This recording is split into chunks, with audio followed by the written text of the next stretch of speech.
کہیں نہ کہیں آیت کا دل تو ٹوٹ کر رہ چکا ہے جب سے طلحہ نے اسے انکار کیا ہے کہ وہ اس سے محبت نہیں کرتا اور وہ اس کے معاملات سے دور رہے۔ طلحہ آیت سے محبت تو کرتا ہے لیکن یہ برداشت نہیں کر سکتا کہ آیت وہ زندگی کی خوشیوں سے محروم رہ جائے۔ طلحہ کو ایسا لگتا ہے کہ اگر وہ موہت سے محبت کرتی ہے تو زندگی کا ایک وقت ایسا بھی آئے گا جب آیت اپنی زندگی میں مگن ہو جائے گی تو تب موہت کو کون سنبھالے گا۔ میں موہت کی وجہ سے آیت کی زندگی کو ڈسٹرب نہیں کرنا چاہتا اور یہی وجہ ہے کہ طلحہ اپنے آپ کو آیت سے دور کر لیتا ہے۔ وہ اس سے محبت کرتا ہے لیکن موہت کی وجہ سے اسے اپنانا نہیں چاہتا۔ لیکن شاید طلحہ کو اس چیز کا اندازہ نہیں ہے کہ ہر لڑکی سبیکہ جیسی نہیں ہوتی۔ سبیکہ نے اگر موہت اور اس کے بابا کا نام لیا تھا کہ وہ ان سے دور ہو جائیں تب وہ طلحہ کے ساتھ شادی کرے گی۔ آیت بالکل بھی ایسی نہیں ہے، لیکن یہ بات طلحہ کو بہت دیر سے سمجھ میں آئے گی کہ ہر لڑکی سبیکہ جیسی نہیں ہوتی۔ کچھ لڑکیاں آیت جیسی بھی ہوتی ہیں جو کسی بھی صورت میں موہت کو چھوڑنے کے لیے تیار نہیں ہوتی۔ ادھر آیت کافی زیادہ اداس ہوتی ہے تو اس کی بہن اس کے پاس آتی ہے۔ وہ اسے کہتی ہے کہ آیت میں نے تمہیں پہلے بھی سمجھایا تھا نا کہ سر طلحہ تم سے ایج میں بڑے ہیں اور کبھی بھی ان سے محبت نہ کرنا، لیکن الٹا تم ایسی ویسی باتیں کرتی رہی کہ ایج کا تو کوئی فرق نہیں پڑتا، محبت تو کسی سے بھی کی جا سکتی ہے۔ کیا ہو گیا ہے تمہیں آیت؟ کیا حالت بنا لی ہے تم نے؟ آیت کہتی ہے کہ آپ بالکل صحیح کہتی تھی، وہ شخص محبت کے قابل ہی نہیں ہے۔ میں نے اتنی محبت کی طلحہ سر سے لیکن انہوں نے میری محبت کو توڑ کے رکھ دیا۔ میں سوچ بھی نہیں سکتی کہ ایک ایسی لڑکی جس نے انہیں سرعام دھوکہ دیا، انگیجمنٹ کی رنگ وہاں پر رکھ کر چلی گئی، شادی سے انکار کیا، اب ان کی زندگی میں دوبارہ آ چکی ہے تو طلحہ کو اس کی دوبارہ سے قدر ہونی شروع ہو گئی۔ اس کی بہن اسے سمجھاتی ہے کہ آیت ایسا بھی تو ہو سکتا ہے کہ طلحہ کبھی بھی سبیکہ کے ساتھ شادی نہیں کرے گا، صرف اور صرف پروجیکٹ کے سلسلے میں وہ اس کے پاس ہے بس۔ آیت کہتی ہے کہ ایسا نہیں ہو سکتا، مجھے لگتا ہے کہ آپ اس سبیکہ کو پسند کرتے ہیں اور اس سے ہی شادی کریں گے، لیکن مجھے اس سے کوئی فرق نہیں پڑتا۔ اس کی بہن اسے کہتی ہے کہ ہاں آیت تمہیں ایسا ہی ہونا چاہیے، تمہیں کوئی فرق پڑنا ہی نہیں چاہیے کہ اس کی شادی کہاں ہو رہی ہے اور کہاں نہیں۔ تم چھوٹی ہو اور اپنی زندگی کو اچھے طریقے سے آپ سمجھنا شروع ہو جاؤ۔ زندگی کے کچھ امتحان ایسے بھی ہوتے ہیں جو انسان کو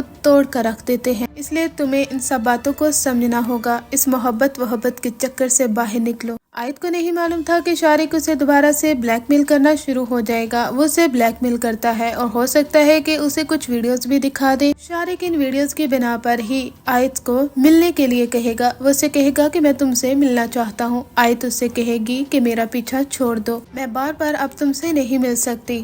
جانتے ہو نا کہ میری زندگی کو برباد کرنے میں تم نے کوئی کسر نہیں چھوڑی تھی۔ شکر ہے کہ اس موقع پر میں نے تمہیں پہچان لیا اور میں وہاں سے بچ نکلنے میں کامیاب ہو گئی، لیکن اب نہیں۔ شارق آیت کو تنگ کرنا نہیں چھوڑے گا، یہاں تک کہ وہ اپنا رشتہ بھی آیت کے لیے بھجوا دیتا ہے۔ وہ آیت سے کہے گا کہ تم انکار نہیں کر سکتی، کیونکہ اگر تم نے انکار کیا تو تمہاری ویڈیوز میں تمہارے گھر والوں کو دکھا دوں گا، پھر تم کسی کو منہ دکھانے کے قابل نہیں رہو گی۔